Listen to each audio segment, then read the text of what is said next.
Bonjour à tous, bienvenue dans ce nouvel épisode de SOS Parole. Avant de le commencer, j'aimerais sincèrement vous remercier. En effet, vous êtes de plus en plus nombreux à l'écouter, à vous abonner et même à m'envoyer des notes sur Apple Podcast. Continuez, je vous rappelle que c'est très important pour moi, crucial d'obtenir vos retours pour ma visibilité, mais surtout pour m'améliorer et toujours plus vous intéresser.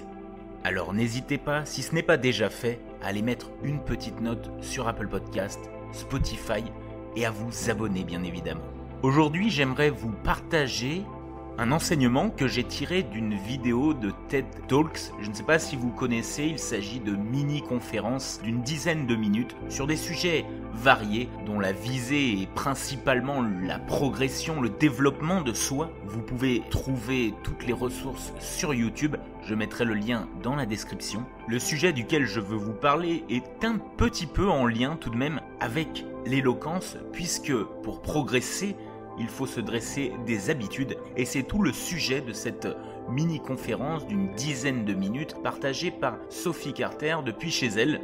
Si vous rencontrez des problèmes quant à vous déterminer de nouvelles habitudes, qu'elles soient sportives, pour des langues étrangères, par exemple lire plusieurs articles par jour, de mieux manger, de ne plus dire de gros mots, ou d'apprendre un mot par jour, pour faire référence à mon dernier épisode, eh bien, si vous rencontrez ces difficultés de tenir cette habitude, c'est tout simplement parce que vous vous fixez des standards trop élevés.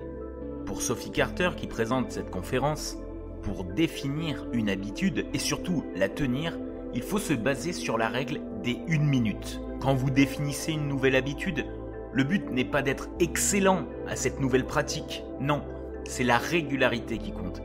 Pourquoi 1 minute ? C'est la capacité d'appliquer chaque jour sa nouvelle habitude pendant 1 minute. Pour au moins 2 raisons que développe Sophie Carter pendant cette mini-conférence TED Talks.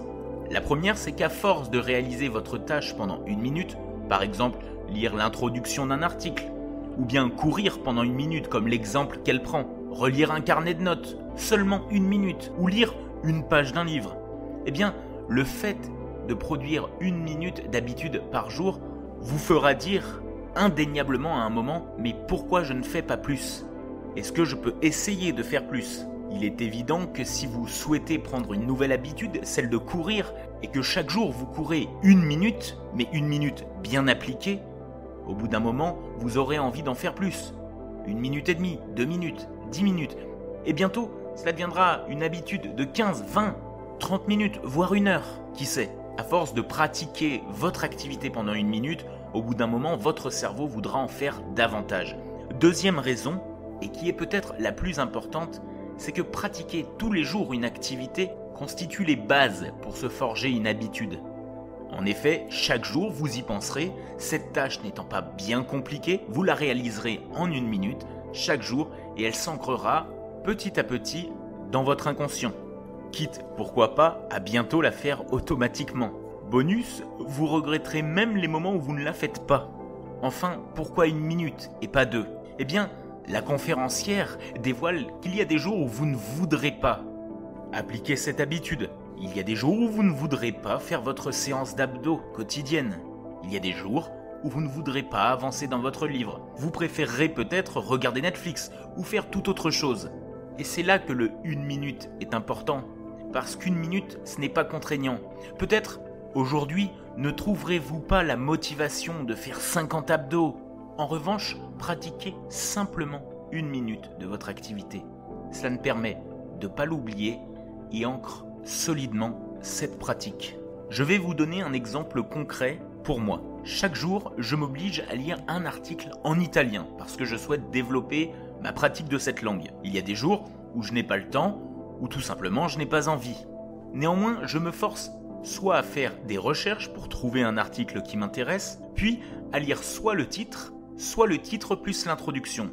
Une fois cette tâche réalisée, si vraiment je n'avais pas envie, je m'arrête. Mais cela permet de garder l'habitude. Et en général, très franchement, entre vous et moi, je continue la lecture de l'article puisqu'il m'intéresse. C'est une tâche de plus réalisée. Appliquez ce conseil des 1 minute chaque jour pour forger vos nouvelles habitudes et vous verrez que tout vous semblera plus facile. Merci d'avoir écouté cet épisode d'SOS Parole. J'espère que vous allez prendre de nouvelles habitudes pour intéresser les autres.